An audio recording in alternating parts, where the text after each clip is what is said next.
ఓం సహనా భవతు సహనౌ భునక్తు సహ వీర్యం కరవావహై తేజస్వినావధీతమస్తు మా విద్విషావహై. ఓం శాంతి శాంతి శాంతి. హరి ఓం. శ్రీ గురుభ్యో నమః. హరి ఓం. శ్రీమాత్రే నమః. మనము మహాతంత్ర నుండి మొదలు పెట్టుకొని మహాతంత్ర, మహామంత్ర, మహాయంత్ర, మహాసన ఆ నామాలు చెప్పుకోవడం స్టార్ట్ చేశాము. లాస్ట్ సెషన్లో మహాతంత్ర నామం చూసాం మనం. ఆ మహాతంత్ర అనే నామం చెప్పుకునేటప్పుడు జ్ఞానార్ణవ తంత్రం అనే దాంట్లో మంత్రోద్ధారణ ఎలా చేస్తారు అనే ఇది చెప్పుకుంటూ we also touched little bit upon మంత్రం. మహామంత్ర ఎలా అయింది, పంచదశి మంత్రాన్ని ఎలా ఉద్ధరిస్తారు అనేది కొద్దిగా టచ్ చేసాం మనము. సో ఈ సెషన్లో మనము మన నెక్స్ట్ నామము మహామంత్ర నుండి మొదలు పెట్టుకుందాం. 4 అక్షరాల నామము శ్రీ మహామంత్రాయై నమః. ఓకే, సో మనము అసలు మంత్రాల కన్నా వరకు వెళ్లే కన్నా ముందు కూడా అసలు పరబ్రహ్మ తత్వం ఏంటి, ఫస్ట్ ఎట్లా వచ్చింది అనేది చూసుకుంటూ వస్తే ఇంకా ఈజీగా అర్థమైపోతుంది మనకి. సో అమ్మవారిని ఎప్పుడు మనము బిందు స్వరూపిణిగా మనము బిందు మండల స్వరూపిణి అని అంటాం కదా అమ్మవారిని. సో ఆ బిందు రూపిణి అన్నమాట అమ్మవారు. అయితే మనకి ఆ బిందువు నుండే, అంటే ఇప్పుడు మళ్ళీ మనం నెక్స్ట్ చెప్తాను కూడా మీకు యంత్రం గురించి చెప్పుకునేటప్పుడు, ఆ బిందు నుండే నామరూపాల గల ప్రపంచం అంతా, విశ్వం అంతా సృష్టింపబడింది. సో బిందువు దానన్నిటికీ మూలం అనమాట. ఓకే, అలా మూలంగా ఉండే పరమాత్మని మనం చూసుకుంటే ఫస్ట్ పరమాత్మ వ్యక్తీకరణ అని అంటే ఈవెన్ దృష్టికి తేజో రూపంగా గోచరమయ్యే కన్నా ముందు నాద బ్రహ్మం అంటారు. నాద రూపంగా, ఓంకారంగా, ప్రణవంగా ఆ పరమాత్మ ఉనికి అనేది ఫస్ట్ మనకి తెలిసిందనమాట. ఓకే, సో ఆ ఓంకారం నుండి, ఆ నాదం నుండి వచ్చినవే సంస్కృతంలో మనకుండే 50 అక్షరాలు. ఓకే, సో మొత్తము ఆ నుండి క్ష వరకు అని అనుకుందాము, బట్ ఆ నుండి అహ వరకు అచ్చులు. ఓకే, ఆ తర్వాత కా నుండి షా వరకు హల్లులు, హా వరకు హల్లులు. ఆ తర్వాత కా ప్లస్ షా కలిపితే వచ్చే క్ష అక్షరాన్ని కూడా మనం కౌంట్ చేసుకుంటే 51 అక్షరాలు అవుతాయన్నమాట. మనం యూజువల్లీ అది కౌంట్ చేస్తాం, అందుకని చెప్తున్నా.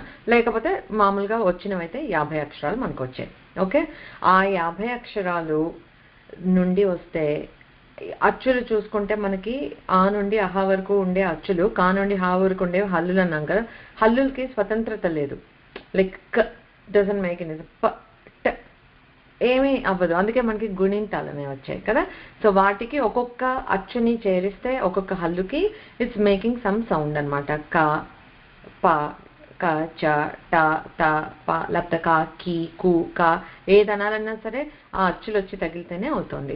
But what ever it is, ఈ 50 అక్షరాలు ప్లస్ క్ష సంయుక్తాక్షరం లాగా అనుకున్నా కూడా దాన్ని కలుపుకుంటే మనకి 51 అక్షరాలను తీసుకుంటాం. అందుకే మనకి ఎన్నో చోట్ల స్తోత్రాలలో వాటిలో రిఫరెన్స్ ఎలా దొరుకుతుంది, ఆదిక్షాంత అని అంటారు కదా. తర్వాత అమ్మవారి చేతిలో ఏం పట్టుకుంది అని అంటే అక్షమాల అంటారు. అంటే మాతృకా వర్ణాలన్నీ అమ్మ చేతిలో ఉన్నాయి అని చెప్పడానికి అక్షమాల అంటాం. తర్వాత అన్నపూర్ణాదేవి స్తుతి చేస్తుంటే కూడా ఆదిక్షాంత సమస్త వర్ణనకరి శంభు ప్రియే శాంకరి అన్నాం మనం. అంటే ఆ నుండి క్ష వరకు మనం కౌంట్ చేసుకుంటే ఒక 51 అక్షరాలు ఉన్నాయని అనుకుందాం సంస్కృతంలో. ఆ అక్షరాలే బీజాక్షరాలు. ఇది నేను అంతకు ముందు కూడా I made this point clear. అంటే నేను చెప్పింది కదా, గురువు గారు చెప్పింది ఏంటి అని అంటే, ఆ మాతృకా వర్ణన్ మాలని రోజు చదువుకుంటే కూడా దాంట్లో మనకి ఎంత శక్తి ఉందో you'll only understand it once you benefit from it, when you start reading it. అందుకే పిల్లలకి ఈ ఏబిసిడీలు చెప్తే ఏమొస్తుందో ఏం రాదో తెలియదు, కానీ ఆ నుండి క్ష వరకు చెప్పిస్తే మనకి ఒక తెలియని ఒక శక్తి అనేది వస్తుంది అని అంటారు. ఓకే, అది ప్రయోగంగా ఎవరైనా ట్రై చేసి చూడొచ్చు కూడా. అయితే ఎందుకు అలా అంటున్నారు అని అంటే, అమ్మ మాతృకా వర్ణ స్వరూపిణి, అమ్మ నుండి వచ్చినవి ఈ అక్షరాలు. ఈ అక్షరాల నుండే నువ్వు వేదాల్లో మనకి 7 మంత్రాలు ఉన్నాయి అని అంటే కూడా, ఆ మంత్రం అంటే ఏంటి, కొన్ని బీజాక్షరాల సమిష్టి కలయిక. దాన్నే ఒక మంత్రం అని అంటున్నాం. ఓకే, సో ఆ బీజాక్షరాలు ఈ మాతృకా వర్ణమాలలో నుండే వచ్చాయి కదా. నువ్వు ఏమన్నా చేయ, పర్మిటేషన్స్ అండ్ కాంబినేషన్స్ ఎన్నన్నా ఉండొచ్చు కాక, బట్ ఆరిజిన్ బీజం, అన్ని బీజాక్షరాలు అని ఎందుకన్నారు అని అంటే అది ఆ బీజం లాగా దాంట్లో ఎంత పొటెన్సీ ఉంటుందంటే, ఇంత చిన్న పువ్వుల మొక్క పెరగాలన్నా లేకపోతే ఇంత పెద్ద మహావృక్షం పెరగాలన్నా బీజం చిన్నదే కదా. బీజమే ఇంత పెద్దగా ఉండే సీడ్స్ మీరు ఎక్కడైనా చూసారా? బీజాలు ఇంత చిన్నగా ఉంటాయి, కానీ అందులో ఎంత ఉంది, the potential of becoming a huge tree ఉంది ఒక చిన్న సీడ్లో. సిమిలర్లీ బీజాక్షరాల్లో కూడా ఎంతో ఎంతో గొప్ప మంత్ర సిద్ధిని ఇవ్వగలిగే అంత పొటెన్సీ, దేవతా శక్తి వాటిలో నిగూఢమై ఉంటుందన్నమాట. అలాగా సో ఆ బీజాక్షరాలన్నీ మాతృకా వర్ణంలోనే ఉన్నాయి. సో దానికి అందువల్ల ఒక వాల్యూ అనేది ఉంటుంది మనకి, రైట్, మాతృకా వర్ణమాలకి. ఇంకొక విధంగా చూస్తే కూడా ఈ అక్షరాలన్నీ అమ్మ నుండి వచ్చాయి అని అంటే దే ఆర్ లైక్ మన వాగ్దేవతల్లాగా. ఓకే, అక్షరాలు అని మనం చెప్పినంత మాత్రాన ఎలా అయితే అమ్మవారి ఆభరణాలు కానీ లేకపోతే ఆయుధాలు కానీ అవన్నీ వస్తువులు కాదు, చైతన్యవంతమైనవి అని మనం చెప్పుకున్నాం కదా. అన్నీ ఒక ఆయుధం ఉంటే ఆ ఆయుధానికి ఒక అధిదేవత, ఒక అమ్మవారు ఒక అలంకారాన్ని పెట్టుకుంటే దానికి మళ్ళీ ఒక అధిదేవత, దానికి ఒక చైతన్యం, అలాగా ఎన్నో, అంటే ప్రతిదీ చైతన్యవంతం అనమాట. అలాగ చూస్తే కూడా అట ప్రతి అక్షరానికి ఒక రూపం ఉంటుంది, ఒక ఆకారం ఉంటుందట. సో దాన్ని సనత్ కుమార సంహితలో చెప్పారట. సో ఈ అకారము మిగతా అచ్చులని చెప్పుకున్నాం కదా, ఈ అచ్చులన్నీ ఎలా ఉంటాయి అని అంటేట తెల్లటి రంగులో ఉంటాయట, రంగు ఉంది వాటికి. ఓకే, తర్వాత ఆకారం ఉంది, ఎలా 8 చేతులతో ఉంటాయట. మళ్ళీ అక్షర దేవతలు వీళ్ళందరూ. ఓకే, అక్షరానికి ఇదేంటి అని అంటే అక్షరానికి అధిదేవత ఒకళ్ళు ఉంటారు. అందుకే వాక్కు మనం మాట్లాడేది చాలా ప్రెషియస్గా ట్రీట్ చేసి మాట్లాడాలి. మనం ఇష్టం వచ్చినట్లుగా మాట్లాడేయకుండా ఉండే ప్రయత్నం చేయాలి. అది ఎలా చేయాలి అని మనకి ఎలా అనిపిస్తుంది అని అంటే ఇలాంటి తెలుసుకుంటే, అరే ఒక వాక్కులో ప్రతి అక్షరం ఒక దేవత అంటే నేను రైట్ పర్పసెస్కి యూజ్ చేస్తున్నానా, రైట్ ఇంటెన్షన్తో యూజ్ చేస్తున్నానా, అట్లాంటివి తెలిస్తే ఆటోమేటిక్గా మాటలన్నీ తగ్గిపోతాయి. మనకి ఎంత అవసరమో అంతే మాట్లాడతాం. సో ఎట్లా సెల్ఫ్ ప్రాక్టీస్ ఎట్లా అవుతుంది అంటే ఇట్లా అండర్స్టాండ్ చేసుకొని వాటిని మనం ఆచరణలో పెట్టగలిగిన నాడు. ఓకే, సో ఇక్కడ ఈ అక్షర దేవతలు ఎలా ఉంటారంటే తెల్లగా ఉంటారని చెప్పుకున్నాం కదా. 8 చేతులు కలిగి ఉంటారట. పాశము, అంకుశము, అభయ వరద ముద్రలు, పుస్తకము, అక్షమాల, కమండలము, జ్ఞానముద్ర ఇవి ధరించి 8 చేతులతోటి ఉంటారట. ఓకే, సో ఇలా ఉండే అక్షర దేవతలకి ఇంకొక అట్రిబ్యూట్ కూడా చెప్తున్నారు. ఏంటి, ఫస్ట్ ఒక ఇదేంటి కలర్ ఉంది, రంగు ఉంది అన్నారు, ఒక ఆకారం ఉందన్నారు. ఇప్పుడు ఏం చెప్తున్నారంటే ఒక్కొక్క అక్షరానికి ఒక తేజోవంతమైన శక్తి కొన్ని యోజనాల దూరం వరకు వ్యాపించి ఉంటుందిట, ఒక్కొక్క అక్షరానికి ఉండే శక్తి. ఓకే, సో అది ఎట్లా అని అంటే అకారానికి ఉన్న శక్తిట 80 లక్షల యోజనాల దూరం వరకు వ్యాపించి ఉంటుందిట, అకారానికి ఉండే శక్తి. ఓకే, ఆకారానికి ఉండే శక్తి ఒక 160 లక్షల యోజనాల వరకు ఉంటుందట. ఇకారానికి సంబంధించిన శక్తి 90 లక్షల యోజనాల దూరం వరకు వ్యాపించి ఉంటుంది అని అంటున్నారు. అది పాజ్ హియర్. ఇంకా ఒక్కొక్క అక్షరానికి అని మనం చెప్పుకోకర్లేదు, బట్ అర్థమైంది కదా, కాన్సెప్ట్ అర్థమైంది. ఎలా దాన్ని మనం అర్థం చేసుకోవాలి? ఒక అక్షరానికి శక్తి ఉంది, ఇంత దూరం వరకు ఉంది అని అంటే వాట్ డస్ ఇట్ మీన్? మనకు అర్థం కాకపోవచ్చు. ఎందుకు అనంటే ఒక అక్షరానికి ఉన్న పవర్ని మనం కరెక్ట్గా ఇన్వోక్ చేయగలగాలి, మనం ట్యాప్ ఇన్ చేయగలగాలి. అది మనం చేయగలమా? చేయలేము, మనం చేయలేకపోతున్నాం. అందుకే నా అక్షరం ఈ గదిలో ఇక్కడ ఉండే వాళ్ళ వరకే ఆ శక్తి వ్యాపిస్తోంది, వాళ్ళే వినగలుగుతున్నారు. ఇప్పుడు మీకు అర్థమైందా? పాతకాలంలో ఎవరో ఇట్లా అనుకున్నారు, తెలిసింది, లేకపోతే అన్నాము, వాళ్ళకి ఎలా తెలిసింది? తథాస్తు దేవతలు మన ఇక్కడెక్కడో అంటే వాళ్ళు ఎక్కడ వింటారు? నిజంగా మనం అంతా స్ట్రాంగ్ ఇదితోటి, డిటర్మినేషన్ తోటి, లేకపోతే ఇంటెన్షన్ తోటి, భక్తి తోటి, అలా మల్టిపుల్ థింగ్స్ ఉన్నాయి which can amplify this force. అలా అన్నప్పుడు నిజంగా దానికి ఆ శక్తి అనేది ఉంటుంది. బట్ మనం అది టిపికల్గా in our everyday life we are not able to even invoke that power, ఆ శక్తిని. లేకపోతే మనకి మంత్రం సిద్ధించడం ఎంతసేపు అవ్వట్లేదే, మనకి ఏదో జపమాలలు తిరిగిపోతూ ఉంటాయి కానీ మనకి సిద్ధి దొరికిందా? అమ్మ ప్రత్యక్షం అయిందా? మనకి ఆ మంత్రాది దేవత ప్రత్యక్షం అయిందా? లేదు. అనంటే ఏంటి అనంటే మనం ప్రయత్నం చేస్తున్నాం, దానికే సాధన అని పేరు. సాధన చేస్తున్నాం, మంచిదే, రైట్. ఎప్పటికో అదే ఒక లెవెల్ ఆఫ్ మెచ్యూరిటీకి వస్తే ఎప్పుడో ఒక అక్షరానికి ఉండే పవర్ని మేబీ కొద్దిగా టచ్ చేయగలుగుతామేమో. ఓకే, ప్రయత్నిద్దాం. సో అట్లా ఇన్వోక్ చేయగలిగే శక్తి మనకి లేదు. దానికి కావాల్సింది ఏదో మళ్ళీ మ్యాజిక్లు సిద్ధులు అదంతా కూడా అక్కర్లేదు. మనకు కావాల్సింది శ్రద్ధ, భక్తి అండ్ వదిలిపెట్టకుండా చేసే సాధన. ఆ 3 ఉంటే ఎప్పటికైనా మనకు అవుతుంది. కానీ అవి మనకి లేవు. కానీ ఎంతో మంది మంత్ర నిష్ఠాగరిష్ఠులు అంటారు చూడండి, చాలా నిష్ఠగా ఎప్పుడూ మంత్రాన్ని అనుష్ఠానం చేసుకుంటూ ఉండే కొంతమంది ఉంటే, ఒక ఊర్లో ఉంటే ఆ ఊరు మొత్తాన్ని కాపాడేస్తారు వాళ్ళు. మనం ఎన్నో సందర్భాల్లో వినుంటాం. ఒక ఊరికి ఆపద రాబోతుంటే ఆ ఊర్లో అంటే మంత్రాన్ని చాలా నిత్యము చాలా నిష్ఠగా అనుష్ఠానం చేసుకునే వాళ్ళు ఎవరైతే ఉంటారో వాళ్ళు ఆ ఊరిని కాపాడగలిగేంత శక్తి వాళ్ళకు ఉంటుంది. ఎందుకు అనంటే వాళ్ళు అందులో పవర్ ని ఇన్వోక్ చేయగలుగుతున్నారు. ఆ పవర్ ఈజ్ ప్రొటెక్టింగ్. వీళ్ళు డైరెక్ట్ గా చేయట్లేదు. ఆ మంత్రాది దేవత ఉన్న శక్తి ఏదైతే ఉందో అది జాగృతమై అది హెల్ప్ చేస్తుంది ప్రొటెక్ట్ చేయడానికి. నౌ ఇమాజిన్ ఇప్పుడు అట్లాగా మల్టిపుల్ పీపుల్ ఉన్నారనుకో, ఆ ఊరు లేకపోతే నెక్స్ట్ ఒక డిస్ట్రిక్ట్ లేకపోతే ఒక స్టేట్ అలా చాలా మంది ఉన్నారు అనంటే విచ్ ఇస్ భారతదేశం అదృష్టం ఏంటి అనంటే చాలా మంది ఇండియాలో ఉన్నారు కనుక ఆ దేశం కూడా అలాగే ప్రొటెక్ట్ అవుతూ ఉంటుంది. ఎన్ని దెబ్బలు పడ్డాయంటే ఇదైనా ఆ ప్రొటెక్షన్ అనేది మనకు వస్తూ ఉంటుంది అనమాట. సో అలాగా ఒక అర్థమైందా? ఇప్పుడు మనం సనాతన ధర్మాన్ని ఎందుకు పాటించాలి? మనకి గురువుల ద్వారా మనకి ఉపదేశింపబడిన ఈ మంత్రాలే కావచ్చు, లేకపోతే స్తోత్ర పారాయణలే కావచ్చు, నిత్య పూజలు కావచ్చు, ఏదైనా సరే అది చేయటం వల్ల ఒక పవర్ అనేది ఉంటుంది. Okay, we can't see it but it is there అని చెప్తున్నారు మనకి. సో మనకి లెట్స్ సే మనం కూడా ఏదో ఒక మంత్రం చేస్తున్నాం, లేకపోతే ఒక పూజ చేస్తున్నాం, అమ్మ నామస్మరణ చేస్తున్నాం. ఓకే, కాకపోతే దానిలో పవర్ని కంప్లీట్గా ఇన్వోక్ చేయట్లేదు. మన పవర్ దేశాన్ని కాపాడేసేయకపోవచ్చు, but would you believe just from listening to this, నమ్మకం కుదురుతుందా లేదా మీకు? ఏమని? నేను చేసుకునే పూజ నా ఇంటిని కాపాడుతుంది. కనీసం మన ఇంటి ప్రాంగణం మేరకు ఆ గదిలో కూర్చొని పూజ గదిలో మనం చేస్తున్నాము అని అంటే మన ఇంటికి ఆ శక్తి వ్యాపించుండదా? కాపాడదా అమ్మవారు? సో ఆ నమ్మకం మనం పెట్టుకోవాలన్నమాట. అలాగా ప్రతి ఒక్కళ్ళు నా ఇల్లు అని సెల్ఫిష్గా కాకుండా నేను చేస్తే కనీసం మా ఇల్లన్నా ఇదవుతుంది, if I get better it will extend beyond this అనే ఉద్దేశంతో ప్రతి ఒక్కళ్ళు చేస్తుంటే the whole community will become stronger and protected, right?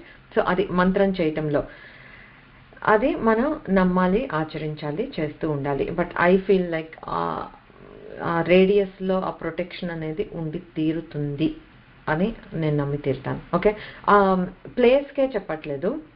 So say for example కొంతమందిని మనుషుల్ని మనం చూస్తాం, వాళ్ళు నిత్యం భగవన్ నామస్మరణలో ఉంటారు, లేకపోతే అసలు ఎప్పుడు నియమం తప్పకుండా అనుష్ఠానాలు అవి మానకుండా పూజలు అవి చేస్తూ ఎప్పుడు ఆ పరతత్వంతోటే లీనమై గడుపుతూ ఉండే కొంతమందిని చూస్తే, లైక్ మనకి గురువుగారులు ఉన్నారు, పీఠాధిపతులు ఉన్నారు, వీళ్ళందరినీ చూస్తే వాళ్ళలో మన ఆరా అంటాం కదా, వాళ్ళలో ఒక ఆరా ఉంది అని చెప్పేసి ఆ ఆరా పిక్చర్లో గీస్తే మనకి చుట్టూతా ఇలాగేదో ఒక చట్రం లాగా గ్లో అవుతున్నట్లుగా గీస్తారు. ఓకే, ఒక రౌండ్ గీస్తారు, ఒక సమ్ గ్లో యాడ్ చేస్తారు. That's all visual effects.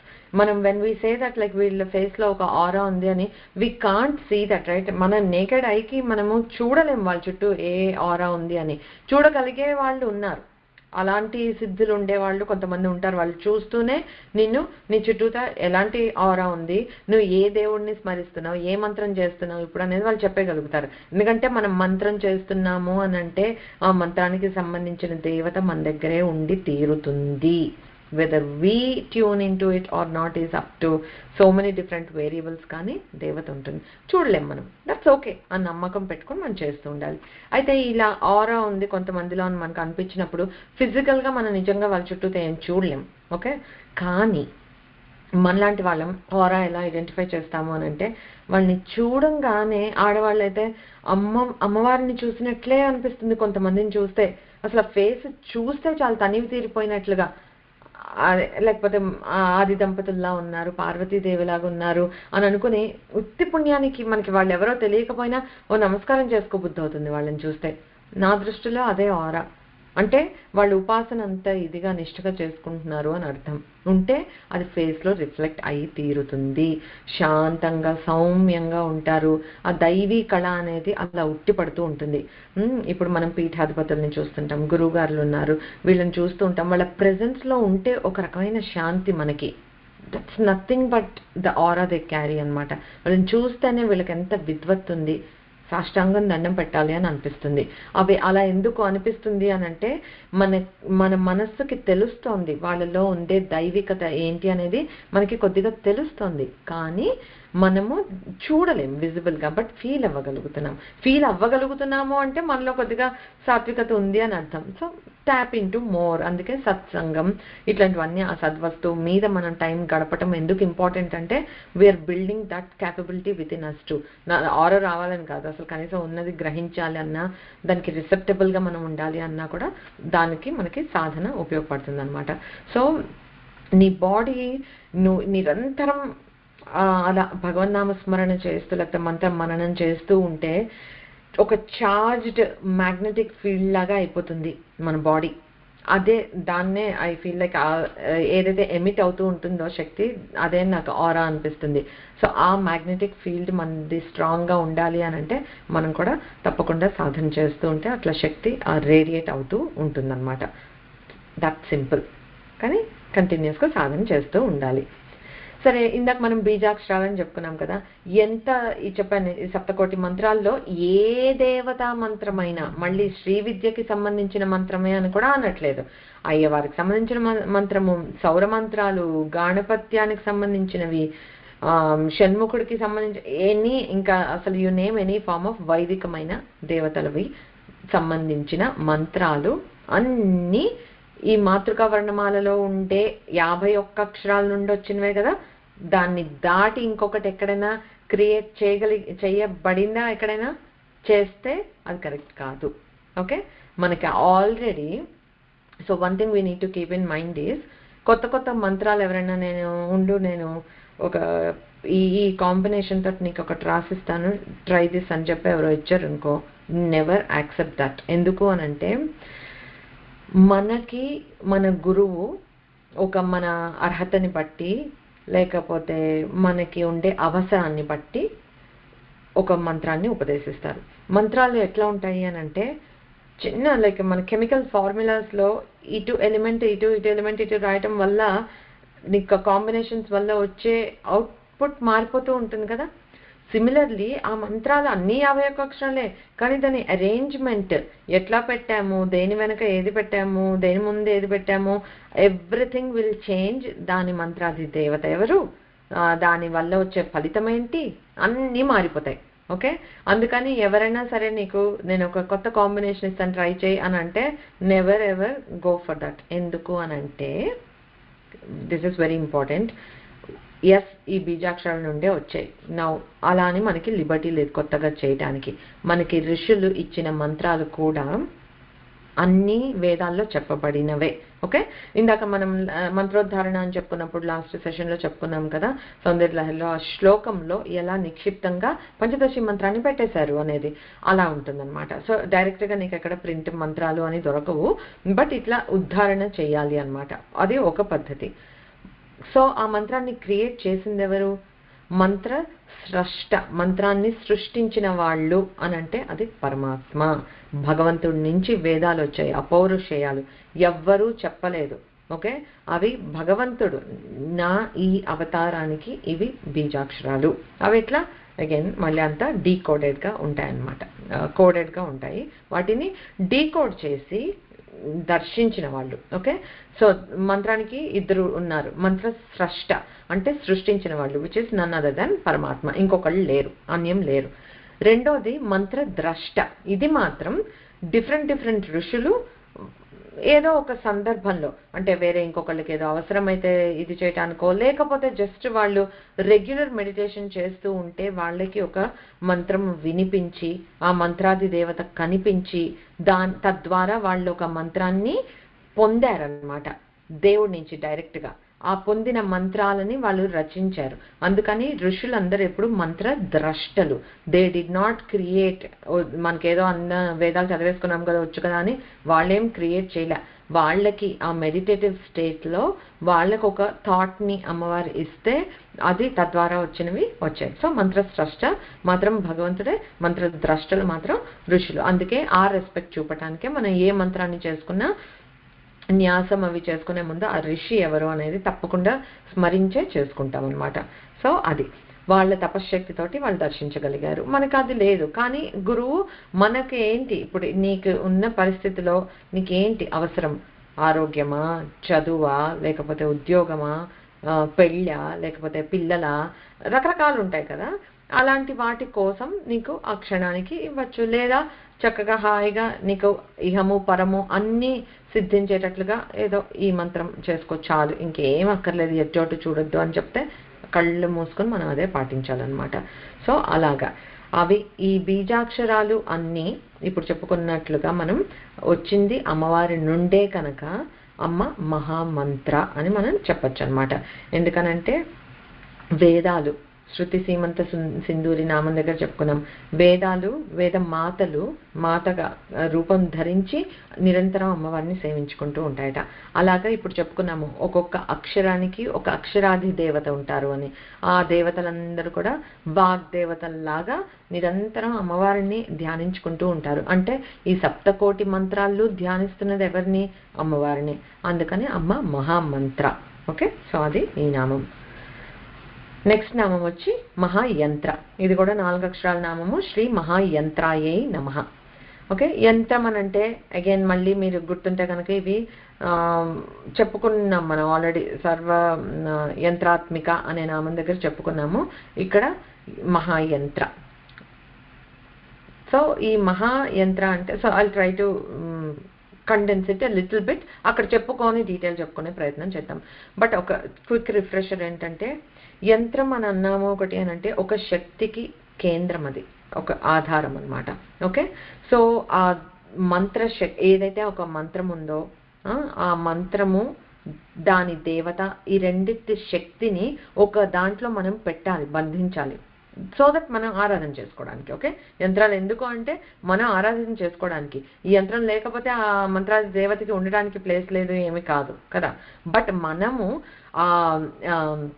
ఏం చెప్పాలి, అన్లిమిటెడ్ పొటెన్షియల్ గల ఒక మంత్ర శక్తిని మన అవసరానికి లేకపోతే మన ఆరాధన కోసం మనం తెచ్చుకొని చేసుకునేటప్పుడు మనకు ఒక యంత్రం కావాలి, చిన్న ఇది that can contain that power అన్నమాట. అండ్ ఆల్సో మనం ఉపాసన చేయడానికి యోగ్యంగా ఉండాలి. అందుకని ఆ శక్తిని అంతా కేంద్రీకృతం చేసి ఒక దాంట్లో పెడితే అది యంత్రం అని అనుకోవచ్చు. సో ఈ సర్వ యంత్రాత్మిక దగ్గర చెప్పుకున్నాము. యమించటం అని అంటే, యమం అంటే నియమం, దాని నుండి వచ్చింది. యమం అంటే రిస్ట్రెయిన్ చేయటం, కంట్రోల్ చేయటం. సో అలా యమించే వాళ్ళని ఎంత అంటారు చెప్పుకున్నాం మనం అది. సో అలాగా కొన్ని నియమాలని పెట్టి వాటిని at an individual level, at a group level, at a universe level, at a cosmos level, ఇట్లాగా రకరకాలుగా పెట్టి నియంత్రించి నడుపుతూ ఉండే వాళ్ళని నియంత అంటారు. సో మనం ఎవరో నియంత్రం కాదు, అమ్మవారు నియంత అవుతుందన్నమాట. సో ఆ నియంత్రణ అలా మనం కొన్నింటికి మనము నియంత్రణ అనుకోవచ్చు. బట్ ఆ నియంత్రణ చేసేటప్పుడు దేని ద్వారా, ఏదో ఒక ద్వారా, ఇప్పుడు మనం ఏం చేస్తున్నామనంటే ఆ యూనివర్స్, ఆ కాస్మిక్ లెవెల్లో ఉండే ఒక దేవతా శక్తిని ఒక చిన్న దీంట్లోకి పట్టి కన్ఫైన్ చేయడానికి ట్రై చేస్తున్నాం. So we need a tool, ఒక ఇన్స్ట్రుమెంట్ ఫర్ దట్. అది యంత్రం అన్నమాట. ఆ నియంత్రణ మనం దేని ద్వారా చేస్తున్నామో దాన్ని యంత్రం అని అంటారు. యమ్యతే అనేనే ఇది యంత్రం. సో ఇక్కడ వరకు మనం అంతకుముందు కూడా చెప్పుకున్నాం. ఇప్పుడు మనకి యంత్రం ఎందుకు కావాలి అని అంటే, ఒకటి ఆ దేవతా శక్తిని కన్ఫైన్ చేయడానికి, ప్లస్ మనకి మొత్తం అంతా అమ్మవారి అని అబ్స్ట్రాక్ట్గా చెప్తే మనకి దృష్టి నిలపటం అనేది కష్టమవుతుంది. అందుకని ఒక యంత్రం పెట్టి దీనికి నువ్వు పూజలు చేయి, దీని మీద ఫోకస్ పెట్టు అని చెప్తే మనకు కొద్దిగా ఈజీ అవుతుంది. కనుక మనం యంత్రాన్ని పూజలో ఉపయోగిస్తాం. ఓకే, సో అది బేస్ లైన్. మనకి శ్రీ విద్యలో 3 రకాల యంత్రాలని చెప్తారనమాట. భూప్రస్థారం, మేరు ప్రస్థారం, కైలాస ప్రస్థారం, 3.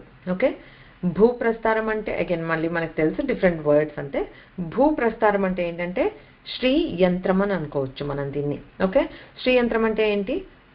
ఈ ఫలకం మీద ఫ్లాట్గా ఉంటుంది, యూజువలీ రాగి రేకు మీద అలాగా మనం ఆ శ్రీచక్రాన్ని ఎచ్ చేస్తే కనుక దట్ బికమ్స్ శ్రీ యంత్రం.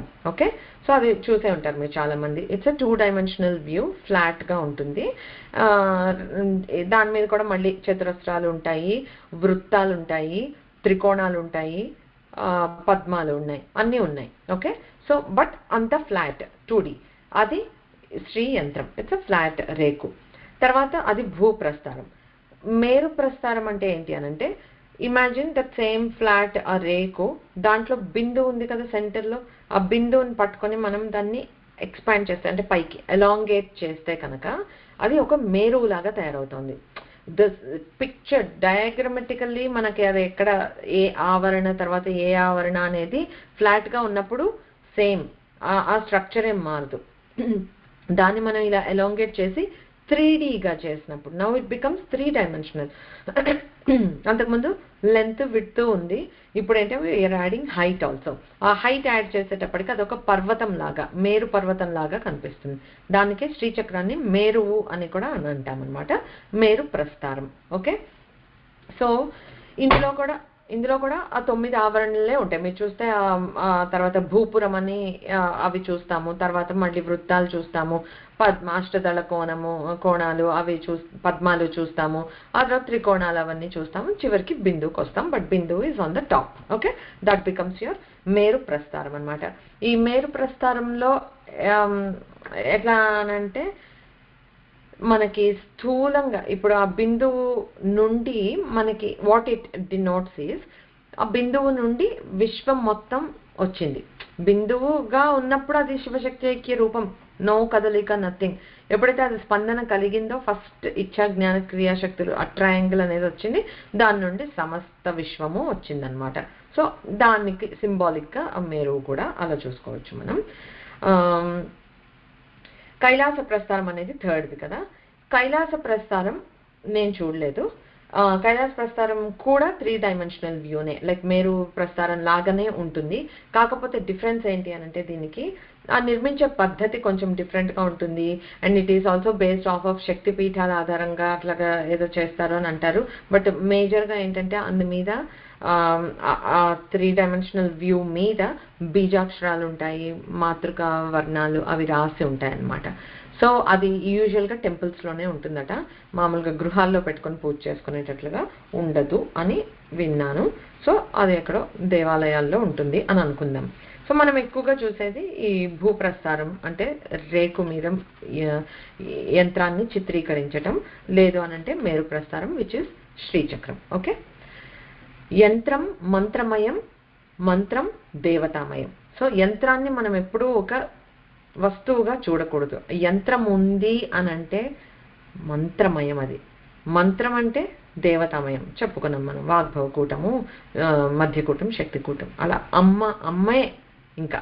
సో మనం ఒక యంత్రాన్ని చూస్తే కూడా ఆ అమ్మ దయతో ఈ ఫామ్లో మన దగ్గర ఉంది అని మనం ఎప్పుడు గుర్తుంచుకోవాలన్నమాట. సో ఆ విషయం మైండ్లో పెట్టుకొని మనము ఇప్పుడు యంత్రాలు ఎక్కడ పడితే అక్కడ దొరికేస్తున్నాయి, రైట్? శ్రీచక్రాలు మనం వెళ్ళి మంచిగా కొంచెం ఏదో పూజా ఇవి స్టాచ్యూస్ అవి ఉండేవి, మరి పూజా సామాగ్రి స్టోర్స్ కాదు కానీ విగ్రహాలు అట్లాంటివన్నీ అమ్మే చోట శ్రీచక్రాలు యంత్రాలు అవి కూడా అమ్మేస్తున్నారు. పీపుల్కి ఆ సరదా ఉంటుంది, బాగుంటుంది, పెట్టుకోవాలి, పూజ చేసుకోవాలనే కోరిక ఉండొచ్చు, తెచ్చి పెట్టేసుకోవద్దు. ఓకే, ఎప్పుడైనా సరే ఆ యంత్రము జస్ట్ లైక్ మంత్రం ఒకటి ప్రింట్లో అవైలబుల్గా ఉంది కదా అనేసి మనం తీసేసుకొని చదివేయకూడదు. గురూపదేశం పొందే ఎలా అయితే మంత్రాన్ని చేయాలో యంత్రం కూడా నథింగ్ లెస్ దాన్ ఇట్. ఇంకా చెప్పాలంటే ఇంకొంచెం ఎక్కువ. ఎందుకంటే ఒక యంత్రాన్ని తెచ్చి మనం ఇంట్లో పెట్టుకున్నామంటే ఓకే, దాన్ని అసలు ప్రాణప్రతిష్ఠ ఎలా చేయాలి, మనం దానిలో ప్రాణాన్ని తీసుకురావాలి, లేకపోతే అది ఒక జస్ట్ ఒక థింగ్, రైట్? దాన్ని ఇన్వోక్ ఎలా చేస్తాం అది మనకి గురువులు చెప్తారు. మనకి నువ్వు యంత్రాన్ని పెట్టుకున్నావు, ఆ యంత్రంలో అమ్మవారిని ఏ మంత్రంతో ఎలా ఆవాహన చేస్తున్నావు, ఎప్పుడు అది ఛార్జ్డ్ అవుతోంది యంత్రం నీకు, ఆ ఛార్జ్ చేసిన తర్వాత అప్పుడు నువ్వు పూజలు ఆఫర్ చేస్తే అమ్మవారికి ఆఫర్ చేసినట్లు, రైట్? సో ఆ విజ్ఞానం అంతా తీసుకోకుండా ఒక గురువు ద్వారా మనం పొందకుండా చేయటం అనేది శాస్త్ర విరుద్ధం, తప్పు కూడా. You won't get the benefits out of it at all. So ఎప్పుడైనా సరే ఒక మన యంత్రానికి పూజ చేస్తున్నామంటే దానికి ఒక మంత్రము, దానికి ఒక తంత్రము ఉంటాయి. తంత్రం అని అంటే చెప్పుకున్నాం మనం, technicalities of how to do, ఒక మాన్యువల్ ఎట్లా చేయాలి. యంత్రాన్ని తెచ్చుకుంటే సరిపోదు, దాన్ని ఎలా చేయాలి, ఏం చేయాలి అన్నీ తెలుసుకోవాలి. కనుక మంత్రము తంత్రము కలిపి చేస్తేనే, కలిపి చేయగలిగినప్పుడే మనం యంత్రాన్ని తెచ్చిపెట్టుకోవాలి. ఆ పవర్ యాక్టివేట్ అవుతుంది ఆ రెండు ఉపయోగించి చేసినప్పుడే. So be aware of that. ఎవరైనా అట్లా తీసేసుకోవచ్చు, ఏం కాదు అని చెప్తే కూడా ఎందుకు, చక్కగా గురువుని ఒకళ్ళని ఎవరినైనా ఆశ్రయించి గురువు ద్వారా పొందితే చాలా మంచిది. ఓకే. అండ్ ఇంకా మంచిది ఏంటి అని అంటే, చక్కగా గురువులే మనకి వాళ్ళు కాస్త దాన్ని పూజ చేసి యాక్టివేట్ చేసి అప్పుడు మనకిస్తే అప్పుడు మనం దాన్ని కీపప్ చేసే ప్రయత్నం చేయగలుగుతాము. సో లేకపోతే లేదు అని బాధపడకండి. మంత్రం ఉంది, నామం ఉంది, మనకు అసలు అమ్మ ఏ రూపంలో అన్నా ఉంది. చెప్పుకుంటున్నాం కనుక మొత్తం అన్ని శాస్త్రంలో ఇచ్చినవి అన్నీ తెలుసుకుంటున్నాం కనుక తెలుసుకోవాలి. At any point let us not get discouraged. అరే నాకు ఇది లేదు, దానివల్ల నేను ఇప్పుడు శ్రీచక్ర పూజ నేను చేయలేకపోతున్నానంటే నేను ఏదో మిస్ అయిపోతున్నానా? లేదు, మన జీవుడికి అది అవసరమైతే అమ్మ ఏదో ఒక విధంగా చేపిస్తుంది. నాకు ఆ నమ్మకం ఉంది. సో మనం అసలు దేని గురించి పాకులాడక్కర్లే. మనం చేయాల్సింది, నా దగ్గర ఉన్నదాన్ని నేను 100% సాధనతో చేస్తున్నానా లేదా. ఎప్పుడు అమ్మ మనం పాస్ అయ్యామని అనుకుంటే she will take us to the next level. ఆ బాధ్యత అమ్మ మీదే పెట్టేద్దాం. మనం ఎందుకు అసలు వర్రీ అవ్వాలి. సో ఏదో లేదో అని మాత్రం ఎప్పుడు డిస్కరేజ్ కావద్దు. చక్కగా చేసే సాధనని ఇంకా 100% ఇచ్చి చేద్దాం. Okay. Anyway, getting back to the topic. ఇట్లా శ్రీచక్రం ఒక యంత్రం. సో యంత్రం గురించి చెప్పుకున్నాం మనం. శ్రీచక్రము, దాన్ని యంత్రరాజం అని అంటారు, చక్రరాజం అని కూడా అంటారు. ఓకే.